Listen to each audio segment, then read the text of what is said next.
Hi everyone, it's Raina. So this video is if you have your sun in Aquarius and your moon in Scorpio. And I think I just had two people request it, so I figured I better do it. But it's really weird because I feel like I recorded a video. I don't see anything on my channel, so I was referencing this combination in some other video, and I think it was for Aquarius, like a monthly horoscope. And I happened to talk about Phil Collins, who has this combination. And I was saying that he just seems like such a mild mannered type of guy, like just a normal, regular guy. But he has these songs like that are in like of love hate relationships where it seems like he has been the victim of like a narcissistic personality and he's fed up with it and what have you. And that's a running theme in a few of the songs that I can think of by him. And I was just listening to another one of his songs the other day, and I was like, then I was saying, I wonder if it kind of goes both ways, because that moon in Scorpio can make a person quite, um, it's like how they say, hell hath no fury as a woman scorned. Well, as a moon in, hell hath no fury as a moon in Scorpio person scorned. Maybe should be the other saying. So, uh, yeah, so I was talking about that, and then there were so many people who told me that they have this combination that listened to that video. So I am going to do this combination. So, first of all, this is a double fixed modality, sun and moon. And I find that when you have a double fixed modality, that it tends to be more problematic for several reasons. One of them is that the person finds it hard to change. So if they have things that they need to change within themselves, and who doesn't? Everybody does. It's going to be, even if they know that they have these faults, they might just be like tough, I don't want to change. And if somebody else wants them to change, then that can make them dig in their heels even more so. I should be saying you instead of them, but anyway, so a rigidity can be this combination. And another thing too about this is that it's, and this is in a similar vein, is that the person may hold on to relationships that are really not good for them much longer than they should, simply because they can't seem to break away from it. And they may feel like they love that person, and perhaps they do. I'm not saying that you wouldn't love the person, but it's like there's this feeling that if you love someone, uh, that means that you have to stay with them. And really, again, it's about not upsetting the apple cart. It's about not wanting to have to rearrange your life and do things like that. So the sun in Aquarius is coming from the intellect, the mind, and the sun really does dominate the natal chart altogether. It's the most important sign in a planet's placement, and that's not to say that the moon isn't important, but the sun is the king in this sense. And with Aquarius, this is an air sign, and it's, like I said, fixed air sign.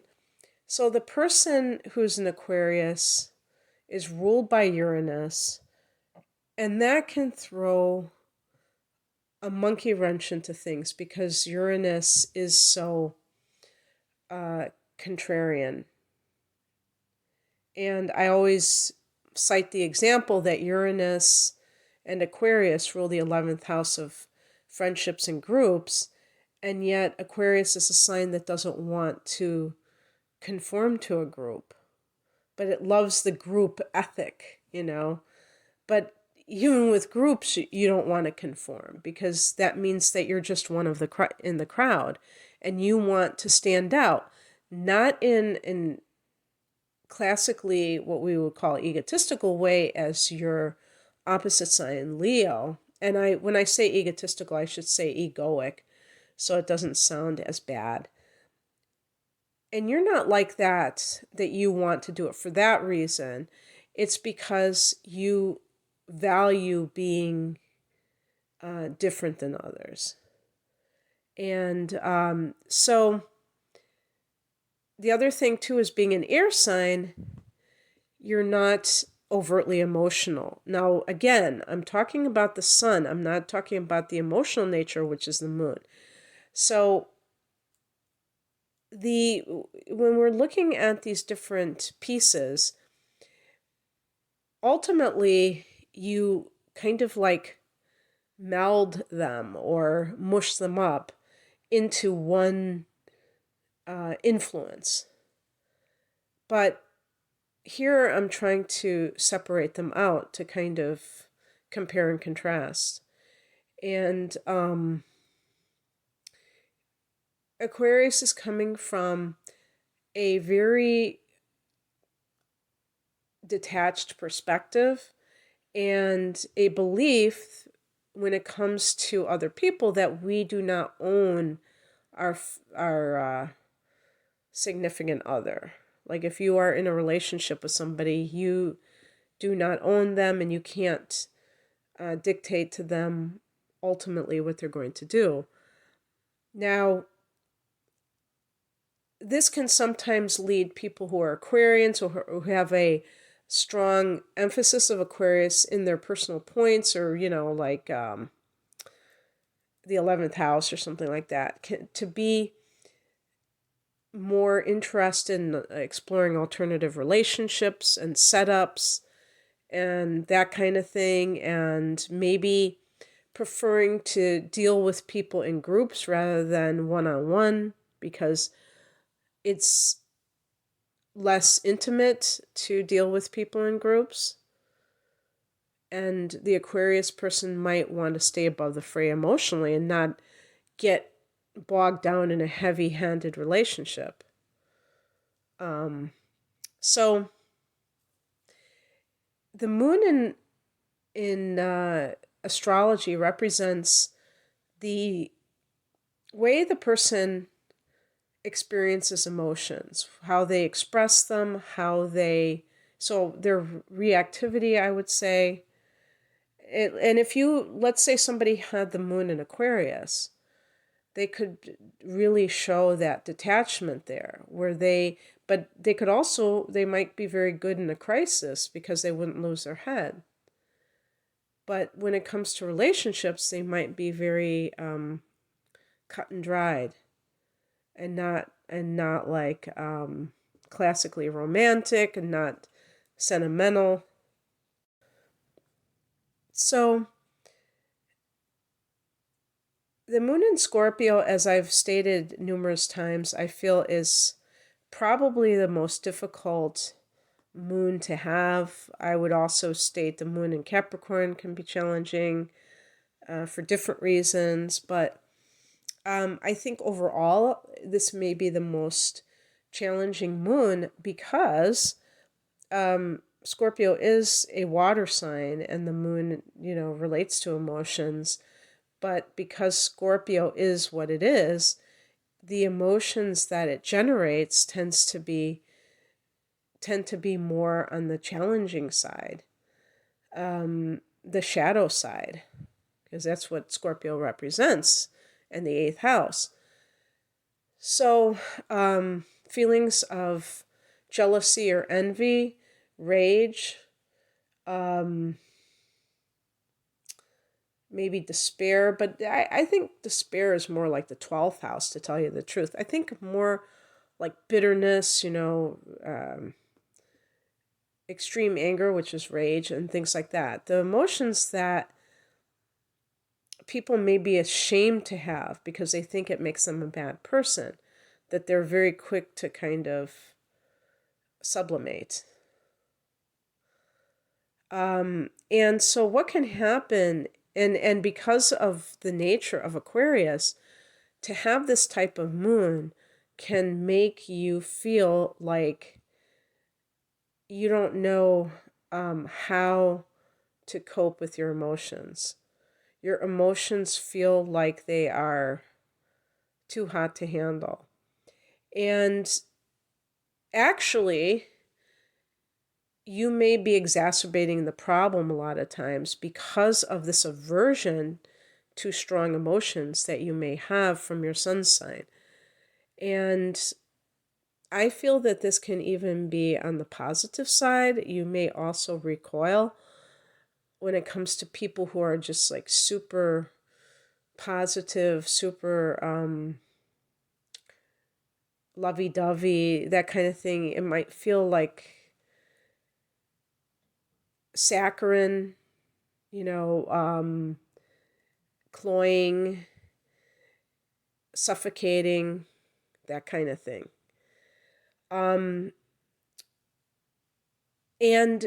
also because you really, I think, value that kind of detachment, when you get triggered in that way emotionally, you probably see it as a defeat. You probably see it as some kind of a shortcoming. And that, I think, exacerbates the problem, because your first impression of your own emotional nature is that it is not appropriate. And if you learn to accept it more and understand it, then you would be able to allow it to be what it is without trying to suppress it. And I think the suppression is what creates like 90% of the problems, not the actual emotions themselves. Because, somebody else pointed out, I remember the late John Bradshaw, he used to, say emotions, emotion, like there's this sense of them being dynamic. They're not just stagnant necessarily, but you can make them stagnant if you don't let them pass through. And then I read something else about just that they have to be allowed to pass through. And that comes from self-inquiry for people that really are totally out of touch with their emotions. They have to kind of get in that analytical headspace first. But even after that fact, after they've done that, then it's all about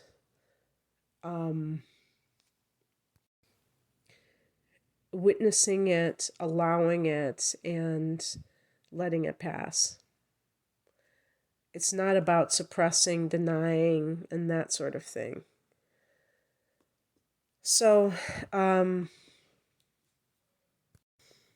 think one of the main reasons this causes a conflict, and by the way, these two these two signs form a square, and so that's a frustrating angle. And that was another reason why I was saying when there are two fixed signs, that I find it especially problematic, because when they form a square like that, it becomes what do they call that? Like an impasse, or a gridlock type of situation, because of that fixed energy. It's like it won't budge. And it's because the person, it's almost like staying the course, no matter what. So with Aquarius, there's this desire to find rationality and logic, even though Aquarius can oftentimes seem illogical because a lot of times people who have high intelligence coupled with intuitive gifts, they're prophetic, or they're ahead of their time in some way, and they're not in step with the masses. And we call that genius, but genius a lot of times is coupled with maybe eccentricity or something along those lines. And that desire for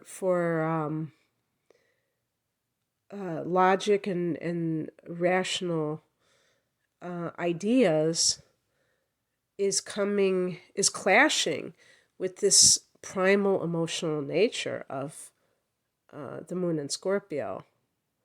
And another thing that I keep saying is that somebody with a prominent Scorpio can oftentimes come from a traumatic situation, and maybe even a life and death situation where they were faced, or if you have Pluto in the first house or in the fourth house or the eighth house, faced with crisis after crisis, all this drama in the family of origin and just in their life as a whole, that makes them maybe anticipated as an adult.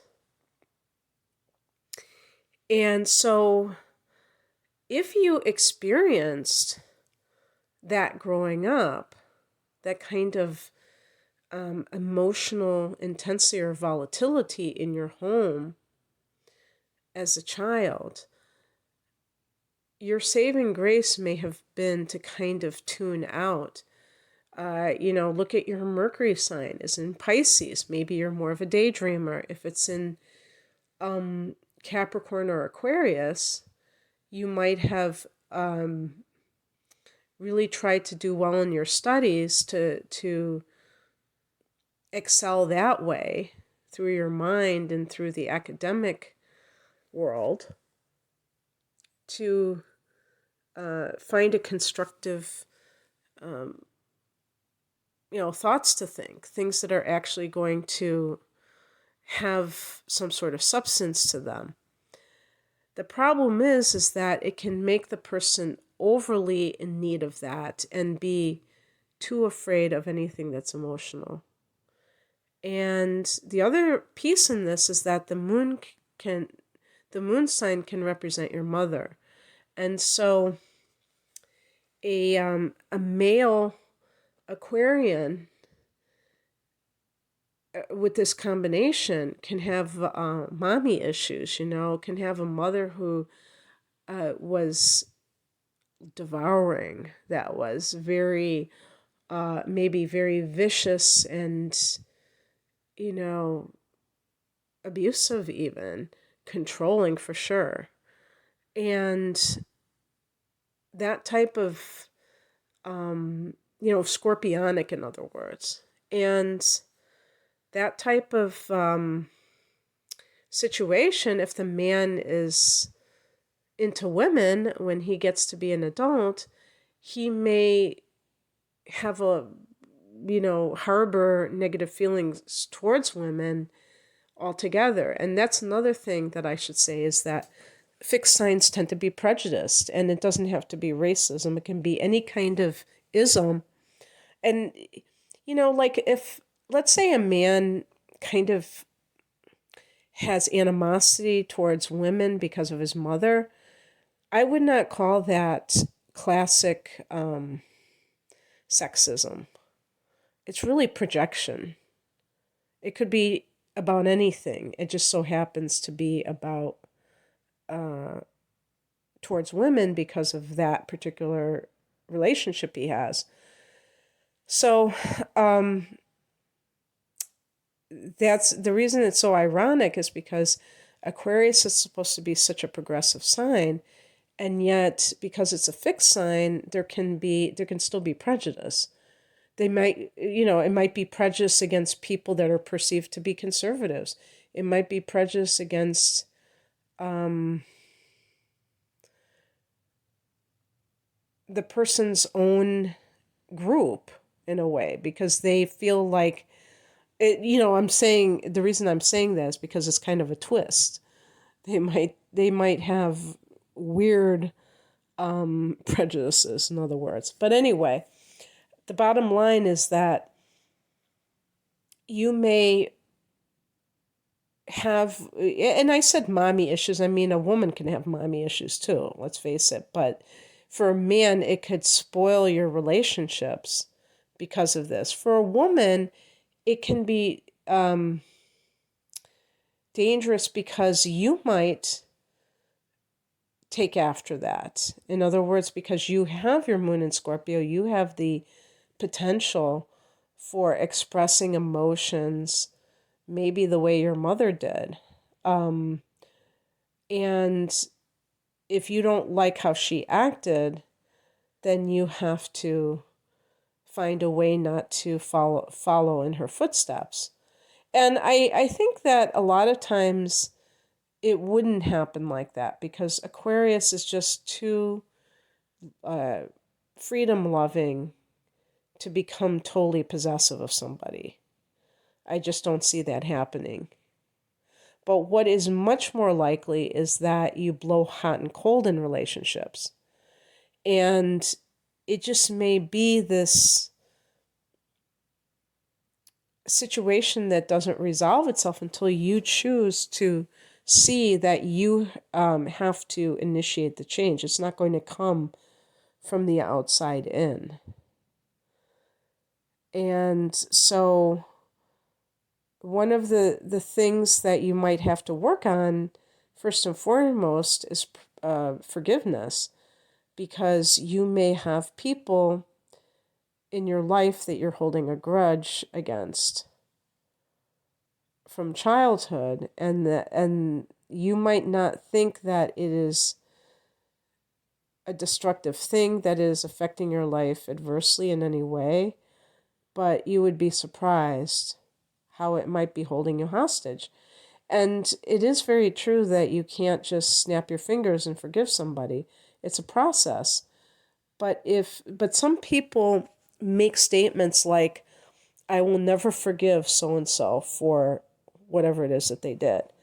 And when you make when a person makes those kind of point blank statements, then yeah, you probably won't ever forgive them, because you really are committed to lack of forgiveness.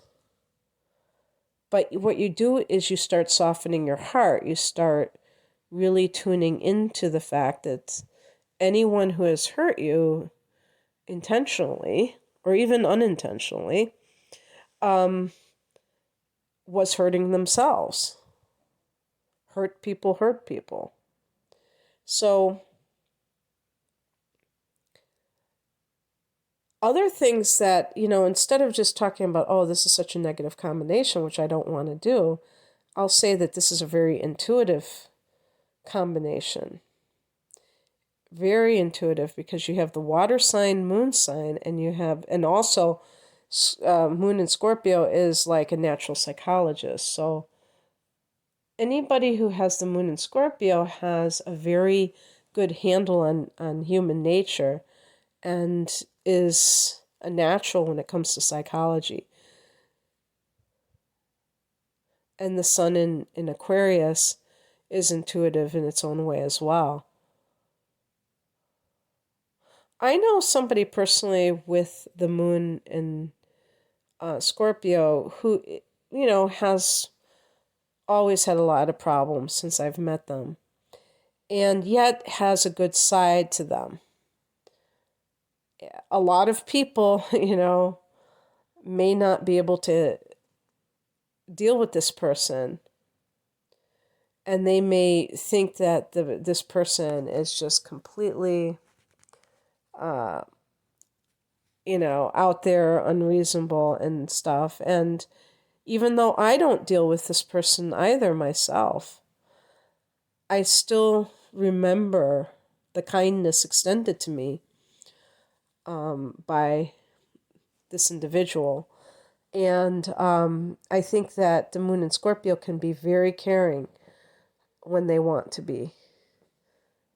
And even when, but oh yeah, the other thing I was going to say is that if there's, to me, this can be a dangerous combination if a person is an unbalanced Aquarian, because, and an unbalanced moon in Scorpio, because the moon in Scorpio can be quite vengeful if it's not balanced. And with the sun in Aquarius being so detached, you know, it makes you think that such a person might be capable of doing a heinous act and not even really feeling guilty about it. But again, this would have to be if the person is very imbalanced. So the reason I'm saying this to the average person with this combination is really do not ever sweep your feelings under the rug. Always, you know, be willing to honor your feelings, vent them appropriately, which is not, through rage or any kind of being mean, nasty, vengeful. Really, I think the moon in Scorpio has to learn how to be more vulnerable, because Scorpio, being ruled by Mars, but especially Pluto, loves that illusion of power, loves to feel like they are in control of things by not revealing their emotions, by being emotionally secretive. And, having that poker face. And that is, love isn't a game. This is about becoming emotionally intimate with another person. So I think that the moon in Scorpio can enhance the Aquarian's aloof nature, but only if the sun in Aquarius acknowledges that they have to be more emotionally available. If you're just like, no, no, no, keep emotions at bay, I don't want to feel, that can be quite harmful to relationships. Another person is going to feel like they don't know the real you, that the relationship is too much on the surface for their liking. And that would normally be if you were dating a water sign, especially a Cancer, Scorpio, or Pisces, I would say.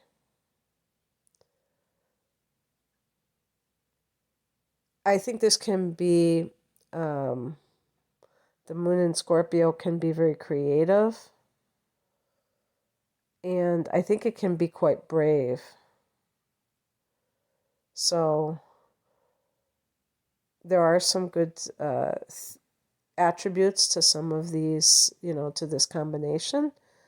But anyway, I just wanted to give my 2 cents. I hope you enjoyed this. If you would like a private reading, the link is below. Take care. Bye.